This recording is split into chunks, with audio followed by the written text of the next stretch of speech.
नमस्कार साथियों, learn academy plus में आप सभी का बहुत बहुत स्वागत है। दोस्तों, आज हम जानेंगे इंडियाज़ नेकलेस ऑफ डायमंड्स। जी हाँ दोस्तों, जिस प्रकार से चाइना ने भारत को घेरने के लिए स्ट्रिंग्स ऑफ पर्ल्स की रणनीति को अपनाया है, उसी प्रकार भारत द्वारा चाइना को काउंटर करने के लिए इस रणनीति जिसका नाम इंडियाज़ नेकलेस ऑफ डायमंड्स की शुरुआत की है। तो दोस्तों, जिससे कि कहीं ना कहीं चाइना को उसके ही जाल में फंसाया जाए और उसका जो एक स्ट्रेटजी है स्ट्रिंग ऑफ पर्ल्स की, उसको काउंटर किया जाए। तो जानेंगे दोस्तों क्या है ये इंडियाज़ नेकलेस ऑफ डायमंड्स पूरा इस वीडियो में। तो वीडियो के साथ अंत तक बने रहिएगा। लेकिन अगर अब तक आपने चैनल को सब्सक्राइब नहीं किया है तो चैनल को सब्सक्राइब करना मत भूलिएगा और बेल आइकन को प्रेस कर दीजिएगा, जिससे कि चैनल से जुड़ी सभी अपडेट्स आपको टाइम टाइम पर मिलती रहें। मेरा नाम है राहुल गुप्ता। आप हमारे साथ इंस्टाग्राम और टेलीग्राम पर भी जुड़ सकते हैं, जिनके दोनों के ही लिंक्स वीडियो के डिस्क्रिप्शन बॉक्स में दे दिए हैं। तो आप वहां से लिंक पर क्लिक करके चैनल के साथ ज्वाइन कर सकते हैं और चैनल से जुड़ी सभी अपडेट्स सीधा अपने फ़ोन पर पा सकते हैं। तो चलिए दोस्तों, शुरू करते हैं इस टॉपिक को। तो दोस्तों, इस टॉपिक पर कहीं ना कहीं जो इसका चाइना का स्टैंड है वो ये है कि over the past few years, मतलब पिछले कुछ सालों में, China is expanding it's footprints in the Indian ocean. जो चाइना है वो अपनी चहलकदमी को बढ़ाता जा रहा है इंडियन ओशन में थ्रू इट्स डेब्ट ट्रैप पॉलिसी। जी हाँ दोस्तों, इसके बारे में मैंने अपनी पिछली वीडियो स्ट्रिंग ऑफ पर्ल्स, चीन द्वारा भारत को घेरने की एक साजिश में, इस पूरी स्ट्रेटजी को एक्सप्लेन किया है। आप उसे प्लेलिस्ट में जाकर देख सकते हैं, जिसमें कि मैंने अच्छे से एक्सप्लेन किया है कि क्या है स्ट्रिंग ऑफ पर्ल्स स्ट्रेटजी और ये किस तरह से काम करती है। तो दोस्तों, आइए आगे बात करते हैं। थ्रू इट्स डेब्ट ट्रैप पॉलिसी, मतलब कि जो उसकी डेब्ट ट्रैप पॉलिसी है उसमें क्या करता है, चाइना छोटे देशों को, खास करके जो इंडिया के अराउंड, मतलब इंडिया के आसपास हैं, उनको पैसा और उनको लोन्स उधार देता है। साथ ही साथ जब वो कहीं ना कहीं कर्ज में देश डूब जाते हैं तो चाइना उनको प्रेशर करता है कि वो उनका जो एरिया है, मतलब उन देशों की जो जगह है, वो उसको जियो स्ट्रेटेजिक तरीके से चाइना को सपोर्ट करे, कहीं ना कहीं मतलब चाइना को अलाउ करे कि जहाँ से वो अपनी जियो स्ट्रेटेजिक लोकेशंस वहाँ पर बना सके और भारत को काउंटर करने के लिए अपनी रणनीतियों को वहाँ से तैयार कर सके। साथ ही साथ दोस्तों, इंडिया इसकी जो चाइना की स्ट्रिंग ऑफ पर्ल्स की पॉलिसी है वो कुछ इस प्रकार से है, जो मैं आपको आगे बता देता हूँ। इसमें क्या है दोस्तों, उसने श्रीलंका में हम्बनटोटा पोर्ट को विकसित किया, मालदीव में उसने माले पोर्ट को विकसित किया, पाकिस्तान में ग्वादार पोर्ट को, बांग्लादेश में चिटगोंग, सोमालिया में भी किया है। और ऐसी काफ़ी सारी कंट्रीज़ हैं जो कि मैरीटाइम बेसिस में हैं, उनको स्ट्रिंग ऑफ पर्ल्स के तहत उनके जितने भी पोर्ट्स हैं उनको विकसित किया है और वहाँ पर अपने मिलिट्री बेसिस को और अपना जो मिलिट्री नेटवर्क्स है उसको बढ़ाया है, just to counter and attack on Indian policies. खास करके इंडिया को इंडियन ओशन में घेरने के लिए उसके द्वारा ये स्ट्रिंग ऑफ पर्ल्स का प्रोजेक्ट चलाया गया, जो कि काफ़ी ज़्यादा फैलता जा रहा है। इसने पहले म्यांमार को इसमें ले लिया, फिर बांग्लादेश को, फिर अब नीचे आया तो श्रीलंका, फिर इधर मालदीव, फिर उधर आपका ग्वादार पोर्ट जो कि पाकिस्तान में है, फिर डिजिबूती में भी। मतलब इस प्रकार से उसने कहीं ना कहीं भारत को एक माला सी पहना दी है, जिसको स्ट्रिंग ऑफ पर्ल्स कहा गया। साथ ही साथ दोस्तों, क्या है ये necklace of diamonds strategy Bharat की, इसको भी जान लेते हैं।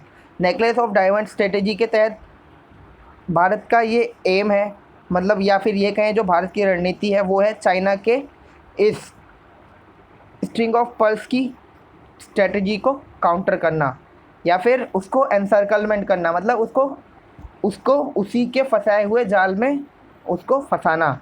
तो इंडिया ने ये शुरू किया नेकलेस ऑफ डायमंड्स, मतलब उन्होंने हमें पहनाई, भारत को पहनाई मोतियों की माला। तो भारत भी कहाँ पीछे रहने वाला था, भारत ने उनको हार का नेकलेस पहना दिया। तो देख सकते हो भारत का दिल कितना बड़ा है दोस्तों। तो जिस प्रकार से चाइना हमें घेरने की कोशिश कर रहा है, तो भारत ने उसको उसी के एरिया में अच्छे से कवर कर लिया है। तो दोस्तों, जो ये नेकलेस ऑफ डायमंड्स है, इसमें है Changi naval base in Singapore, Chabahar port in Iran और अजम्पशन आइलैंड है जो कि सेशल का है, और दकम पोर्ट है ओमान का। तो ये 4 पोर्ट्स हैं लगभग, चांगी नेवल बेस, सिंगापुर वाला, चाबहार ईरान वाला, जो कि अभी हाल ही में चाबहार रेल प्रोजेक्ट करके भी आपने न्यूज़ सुनी होगी, ये वही चाबहार पोर्ट है जो कि ईरान में है। और अजम्पशन इसलैंड ये है आपका सेशेल्स में, जो कि इंडियन ओशन में पड़ने वाला एक छोटा सा द्वीप देश है। और दक्कन पोर्ट है आपका मिडिल ईस्ट का एक देश है ओमान, वहाँ पर ये दक्कन पोर्ट है। साथ ही साथ दोस्तों, in addition to this, India is creating strong ties with Vietnam and Mongolia. Bharat के जो ये देश मैंने ये बताया, सिंगापुर, सेशेल्स, ओमान और ईरान, इसके अलावा मंगोलिया और वियतनाम के साथ भी जो रिश्ते हैं, जो आर्थिक रिश्ते हैं और जो सैन्य रिश्ते हैं, उनको मजबूती की गई है, just to counter string of pearls strategy. दोस्तों स्टार्टिंग हुई थी इसकी 2018 में, जिसमें कि इंडिया की आर्म फोर्सेस की 3 स्ट्रेटेजिक बेसिस आए, जिसमें कि चांगी सिंगापुर वाला, दक्कम आपका ओमान वाला और सवांग जो कि आपका पड़ता है इंडोनेशिया क्षेत्र में। तो इन कुछ पोर्ट्स पे इंडिया द्वारा डेवलपमेंट किया गया और वहाँ पर अपनी कुछ सैन्य बेसिस को तैयार किया गया, जिससे कि इंडिया द्वारा इस स्ट्रिंग ऑफ पर्ल्स, जो कि चाइना के द्वारा फैलाई जा रही एक स्ट्रेटजी है जस्ट टू काउंटर इंडिया, उसको घेरने के लिए भारत द्वारा ही इस नेकलेस ऑफ डायमंड्स को तैयार किया जा रहा है।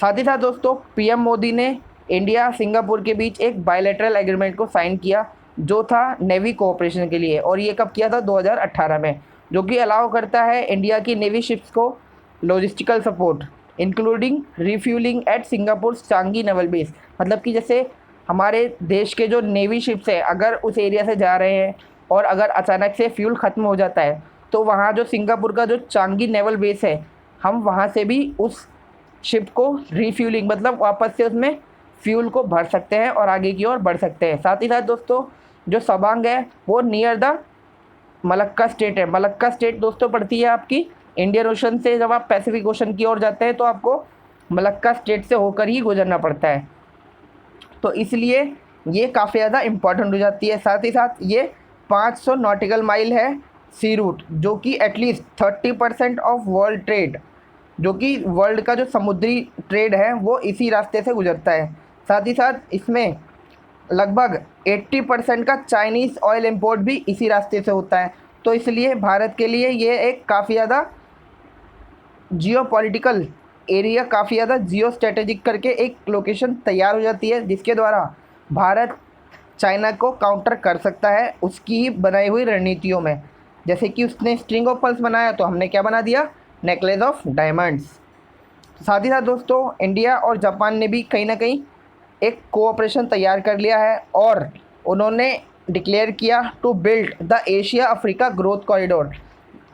जी हाँ दोस्तों, बिल्कुल सही सुना आपने, एशिया अफ्रीका ग्रोथ कॉरिडोर। इसकी फुल फॉर्म आपसे आपके आने वाले एग्जाम्स में भी पूछी जा सकती है, तो आप इसे अवश्य से याद कर लीजिएगा।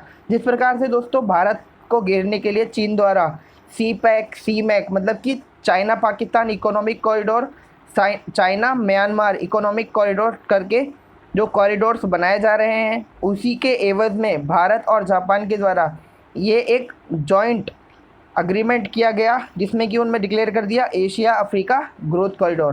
दोस्तों चलिए दोस्तों, आज की वीडियो को यहीं एंड करते हैं। आज का वीडियो आपको कैसा लगा कमेंट में ज़रूर मेंशन कीजिएगा, और वीडियो को लाइक करना, शेयर करना और चैनल को सब्सक्राइब करना बिल्कुल मत भूलिएगा। साथ ही साथ दोस्तों, इस वीडियो को जितना हो सके अपने सभी दोस्तों तक, चाहे व्हाट्सएप, इंस्टाग्राम, फेसबुक या फिर और कोई भी माध्यम जो कि सोशल मीडिया के आप यूज़ करते हैं, उन्हीं के सभी के द्वारा आप इन वीडियो को शेयर कर सकते हैं और हमको सपोर्ट कर सकते हैं। तो चलिए दोस्तों, आज की वीडियो यहीं समाप्त होती है। फिर मुलाकात होगी एक नई न्यूज़ के साथ। जब तक के लिए बाय बाय, टेक केयर, अपना बहुत बहुत ख्याल रखिएगा।